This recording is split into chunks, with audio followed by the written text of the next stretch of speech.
There is a kind of sadness that is very quiet. It's not loud like an argument. It's not sharp like a breakup. It simply sits there, silently, gently, as if it's always been present, unnoticed. A kind of sorrow that doesn't scream. It just causes the heart to slowly shrink. Many have met it during a family meal that seems warm and complete, amid the cheerful laughter, the clinking of dishes, the soft lights. They suddenly realize no one has asked them a single question, not because they have nothing to say, but because somehow they're no longer an important part of that household. Some still visit their children every weekend, bringing food they made themselves, a few fruits carefully chosen that morning. They're used to old routines, arriving early, helping set the table, boiling water for tea, sitting and waiting for the family to gather. But then one day, no one says, "Mom, Dad, you're here early." No one pulls a chair next to them like before. They start the conversation, asking about work, recalling old stories, and sharing a bit about an old neighbor. But all they get is a rushed nod, or eyes that glance past and return to the phone. Some quietly mention, "This morning I felt dizzy when I rolled out the bike." But the story gets cut short because someone asks, "Do we have dessert yet?" And so they fall silent, sitting at a table of their own loved ones, yet feeling like a guest at a stranger's party. It doesn't feel as clear as rejection, nor as painful as being scolded. It's a soft but deep emptiness, like you've said something, and no one truly heard it. You smile, but no eyes look back. You're present, but not seen.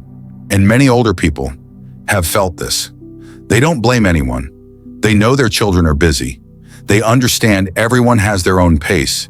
They even tell themselves, "Maybe I'm just overthinking it." But when night falls, when the room is filled with only the ticking of the clock, that feeling of no longer being needed becomes so clear. In the past, just a single cough, someone would turn and ask, "Are you okay?" A small complaint about back pain, someone would go grab the ointment. A sigh, and someone would sit next to them holding their hand. But now they can cough through the whole meal, and no one looks up. They say their legs hurt. The person beside them nods and keeps wiping the table. They mention missing a loved one who's passed. The person across just goes quiet, then moves on to another topic. But they're not angry, because they once were like that too. Back then, when their elderly parents repeated the same old stories, many of us once felt tired, avoided them, and gave no reply. At the time, we thought, "I've heard it already." But now, having reached that age, we finally understand no one repeats a story unless it's deeply held in their heart. Only now do we realize older people don't need to be pampered. They just need to be listened to. To be listened to as a way of saying your presence is still needed in our lives. The older people get, the more careful they become, in their words, in their very existence. Not because love is gone, but because they are tired of trying so hard just to be seen. Every time they give advice, they must choose their words. Every time they bring up old memories, they must tread lightly. Every time they want to speak, they first ask themselves, "Will I be bothering anyone?" They don't want to become a burden, but they also don't want to become a shadow.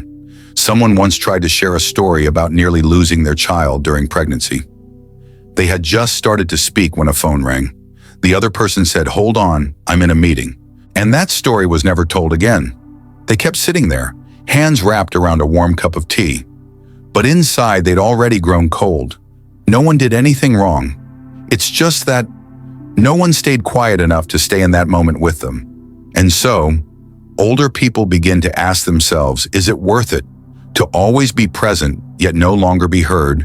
Am I just a routine now, instead of someone to be cherished? They don't need pity. Even less do they need to pretend kindness. They just want to be seen with honest eyes, heard with a sincere heart, and to remain in this home as someone who still matters. If you've ever been in a moment like that, if you've ever sat at the head of the table and felt like a guest, if you've ever spoken and no one replied, smiled and no one noticed, you're not alone, and you're not asking for too much. You're simply asking for the most basic things: to be heard, to be present, to be respected. And if no one is willing to give you that, perhaps it's time you learn to listen to yourself again. If these words slow you down just a little, if in every sentence you glimpse a part of yourself, click subscribe, because here there are still people who want to speak the truth, who want to preserve the gentle voices of those who've lived long lives, and who wants to walk with you through these years. Not silently. At first, silence is just a few small moments, a sentence interrupted, a story no one continues, a time you shared and no one looked up to listen. Back then, they told themselves, maybe today just isn't the right time. Never mind, I'll tell it next time. But next time becomes less frequent, then disappears. Older people don't stop sharing because they've run out of things to say. They stop because they slowly realize that no one is listening. They retreat, not out of pride, but because silence seems easier for everyone else. So they start adjusting, speak less, stay quiet when interrupted, smile instead of giving input, nod instead of asking questions, and soon silence is no longer a reaction, it becomes a habit. Someone once said, I still sit there, still pour tea, still pick up food, but no one asks me anything anymore. Then they added gently, it's okay, I'm used to it, used to it. Perhaps that's the saddest phrase a once vibrant person can say. They're used to listening, but not speaking. Used to eyes no longer looking their way. Used to being present, as if they've faded. No one is deliberately pushing them out.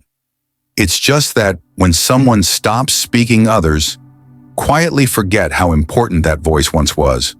The sorrow of silence isn't like a cut. It doesn't sting. It simmers like a quiet fracture beneath the ground no one hears. One day you start to tell something, but before finishing you feel lost. You smile at a memory, but no one asks why. You share a little moment from today, but no one asks more. Gradually you pull back, not because you're closed off, but because silence feels like the only thing that doesn't make others uncomfortable. Some people were once the center of a family. They once set the rhythm for everyone. They were the warmth of family meals, the bridge between generations. Now they still sit there, still listen, still smile, still nod. But no one asks, Mom, Dad, what do you think? No one says, tell me that story from long ago. They begin to forget how to express their wishes, not because they don't have them, but because they believe saying it won't change anything. And that is the most frightening moment, when someone no longer believes they are worth being listened to. The elderly can endure illness. They can live with physical pain, but indifference, that's what slowly takes away their sense of being alive. No one tells them to stay silent, but no one makes space for them to speak. No one means to exclude them, but no one saves a warm enough seat to remind them they still matter. And so each day they withdraw just a little, one step away from the conversation, one step away from the center of the home, one step away from the hope of being asked, being heard, being seen. No noise, no complaint, just a gradual absence, one even they don't fully notice until they're already gone. Silence is not always peace. Sometimes it is simply the last thing left, when every word once spoken was never truly received. There is something few are willing to admit: love is not enough if it isn't accompanied by respect. For many older people, love is something they believe they still have. They cared for their children and grandchildren with everything they had: time, strength, even their youth. They gave up little things, meals, sleep, personal dreams, just to build a full, happy family. And then, one day they realize that love is still there, but the respect is gone. It doesn't come from harsh words. No one's yelling or pushing them away. It comes from small things. Being cut off mid-sentence, a thought ignored, advice dismissed as outdated, a question brushed off like it wasn't worth answering. Over time, they no longer feel fully loved, because love, without listening, without respect, becomes nothing more than routine. Someone once said, my child still loves me. I believe that, but they no longer need me. And then they fell silent, as if they too were trying to understand this unfamiliar truth. Being loved, but no longer valued. Affection, when not shown through action, easily turns vague. A family meal without questions, a phone call about what's needed, not what's wanted. A holiday gift is given, but without eyes truly meeting. You're still present, but no longer counted as a meaningful part. You're still called family, but slowly, you feel like someone who's nice to have but not needed. It's hard to face that feeling because older people, despite all their years, are still human. They still have hearts that ache when they're disregarded. They still have dignity, even if they never speak of it. And most importantly, they still need to feel recognized, not for accomplishments, not to be celebrated like a hero, just to be seen as an equal, to be heard as someone who still holds worth, to be asked like someone whose voice matters. You can love someone deeply, but if you don't listen, if you don't make them feel respected, that love can become a burden or worse, a wound. To the young, respect often means success, influence, or loud voices, but to the elderly, respect lies in the smallest things, looking them in the eye when they speak, pausing before you reply, listening to the end, even if it's slow, repeating an old memory, not for the story, but because they mattered in it, asking for advice, not because you lack answers, but to let them know they still matter. Love, if shown only out of duty, can make an elder feel like a burden. Respect is what makes them feel like they're still welcome in this world. You may have once thought, they know I love them. I don't need to say it. But the truth is, everyone needs to be reminded that they still matter.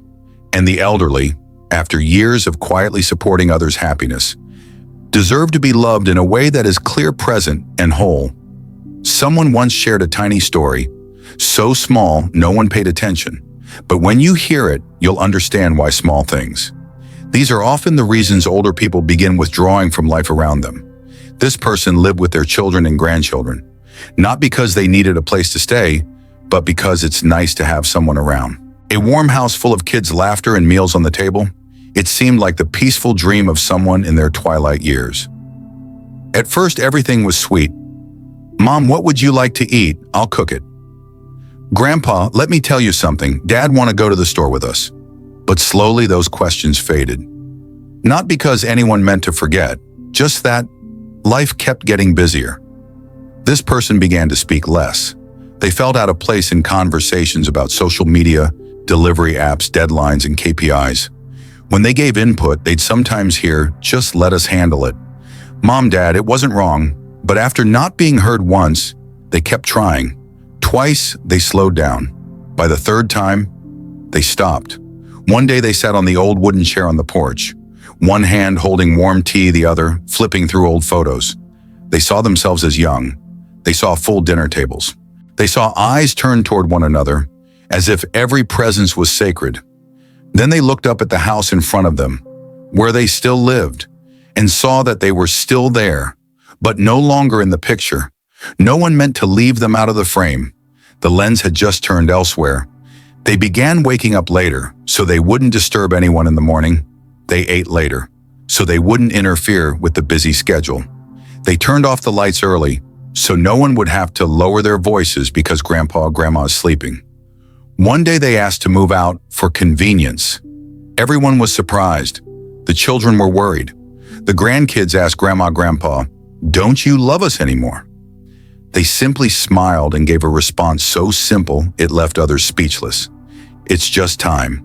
From that day on, they lived in a smaller house. Less noise, fewer voices calling, but they found something again, the calm within themselves. No one asked them questions, but they no longer feared being interrupted. No one cooked for them, but every meal included their presence, literally and figuratively. No one asked, "What do you need?" but they no longer had to answer. "It's okay, let me handle it." That person once said, "For a long time I lived in the family, but like someone just passing through. Every time I wanted to speak, I had to measure if it was appropriate. Every time I wanted to offer advice, I had to guess the mood. Every time I wanted to recall the past, I wondered if anyone was still interested." Then they ended with a quiet sentence. "I'm not sad. I just need peace." Older people don't leave because they've stopped loving. They leave when there's no place left to set that love down, when their words no longer have a place to be kept, when their presence no longer makes any difference, even a small one. They blame no one. They just learn how to step back on feet that one step forward for the people they love. They learn to choose a smaller space so they don't feel excess in a large home, not because they are weak, but because they understand. The only place they can truly live is where their silence is not seen as a burden. And there in that smaller, quieter space, they begin to hear themselves again. No longer need to choose their words carefully, no longer need to measure their relevance, no longer needing to watch their place just to feel worthy of existing in someone else's life. That story, no climax, no tears, still startles many, because it's how so many older people are living without anyone noticing. No one says, "Don't come," but no one truly invites them either. And sometimes, quietly stepping back is the only way left to preserve that final bit of kindness for themselves. People are often taught we must hold on to family, be patient so relationships won't break, be forgiving because blood is blood. Those things are not wrong, but at some point we realize holding on to a relationship where respect is gone can hurt more than letting go. Letting go isn't always surrender. Sometimes it's the bravest choice a person who silently sacrificed can make for themselves. Because after so many times telling themselves, "It's okay, I can take it," as long as they're happy, they still find their hearts full of words never heard, feelings never understood, questions never asked. Someone once said, "I don't blame my children, but I can't live silently forever just so no one feels uncomfortable." And so they quietly step back. No noise, no resentment. They simply stop trying to squeeze into spaces that had no room left for them. Older people, after all they've been through, begin to understand their worth doesn't come from others choosing to keep them around. It comes from being able to stand tall even when no one welcomes them in. Letting go at this age isn't giving up. It's a form of preservation. Preserving a heart that no longer wants to be hurt. Preserving the last bit of decency in a conversation that has become one-sided. Preserving the beautiful memories from being shattered by forced attempts. You have every right to step back, not because you don't love enough, but because you now understand. To love without being heard, without being respected, is a slow erosion of the self. You have every right to choose silence, not because you've run out of things to say, but because you've said enough and no one listens anymore. You have every right to live slowly, not because you can't keep up, but because you no longer want to force yourself to keep pace in a rhythm that exhausts your soul.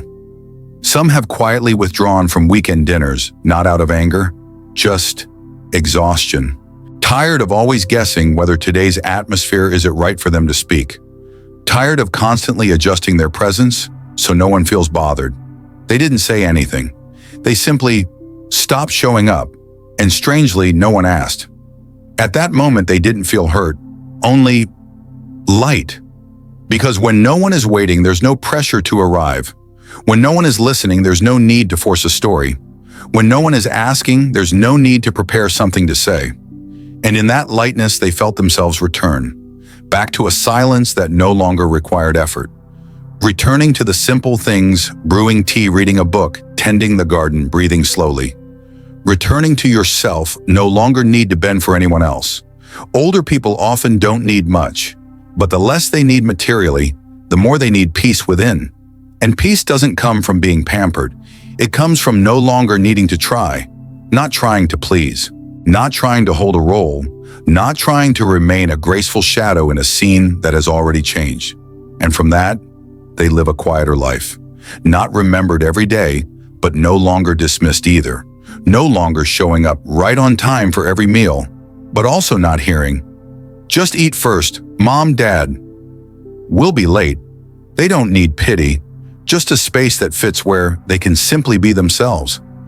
Letting go sometimes is the most beautiful thing one can do, to keep what's still kind within, not because they want to leave anyone behind, but because they don't want to leave themselves behind. There's something many only realize after most of life has passed.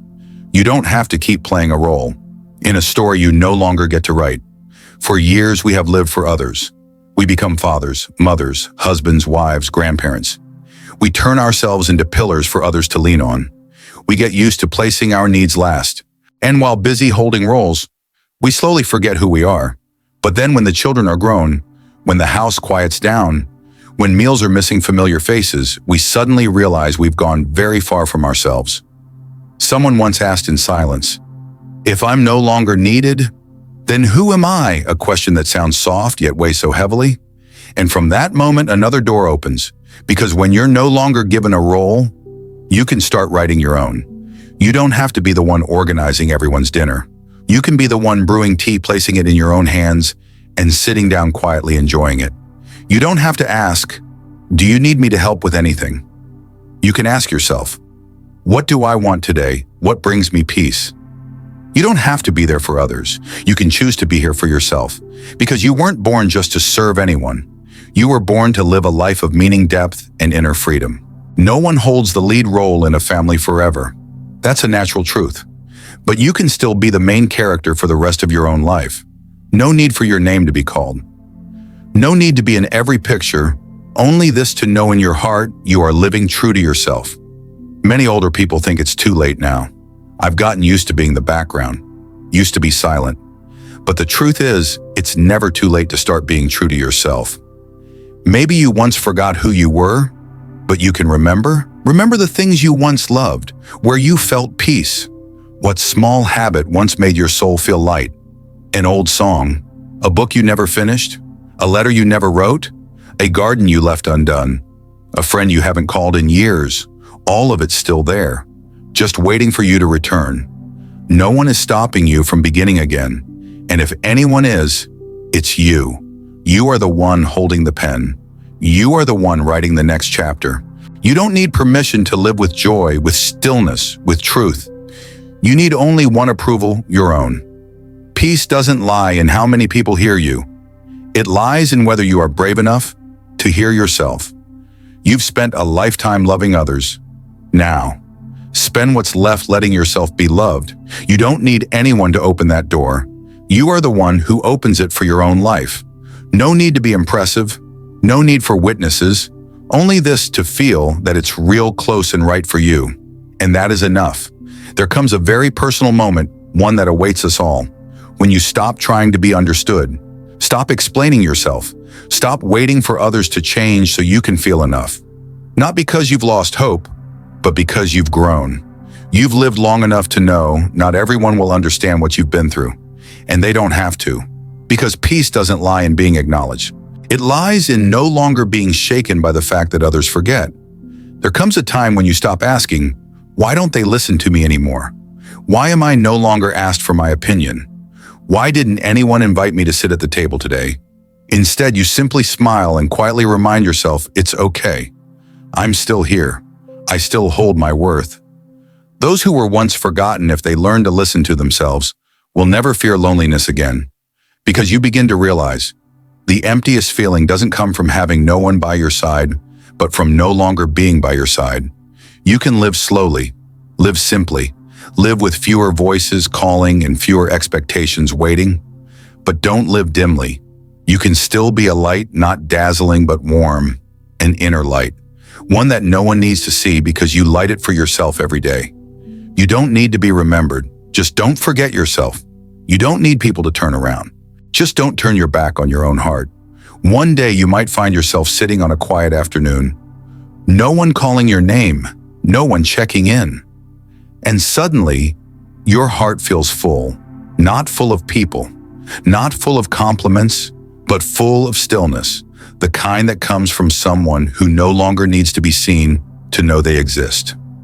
You are not a side character in someone else's life. You are not the shadow of days gone by. You are not a background figure to make others' stories feel complete. You are you, still whole, still worthy, still deserving of presence in this next chapter of your life. And if you're still here at this very moment, quietly listening, slowly reflecting, I just want to whisper this: you are not alone, and you were never unnecessary. You're simply relearning something. The busy years of life once made you forget you deserve peace. You deserve kindness. You deserve a place fully your own, even if only in the quiet of your own heart. If any of this touched something within you, if you wish to continue this journey of healing, gently, mindfully, without noise, click subscribe, because somewhere out there, someone else might be feeling just like you. And maybe a story like this will help them see themselves again. Thank you for staying till the end. This story is yours now. And from here, you have every right to write the rest in your way. See you again in the next video. Take care and goodbye for now.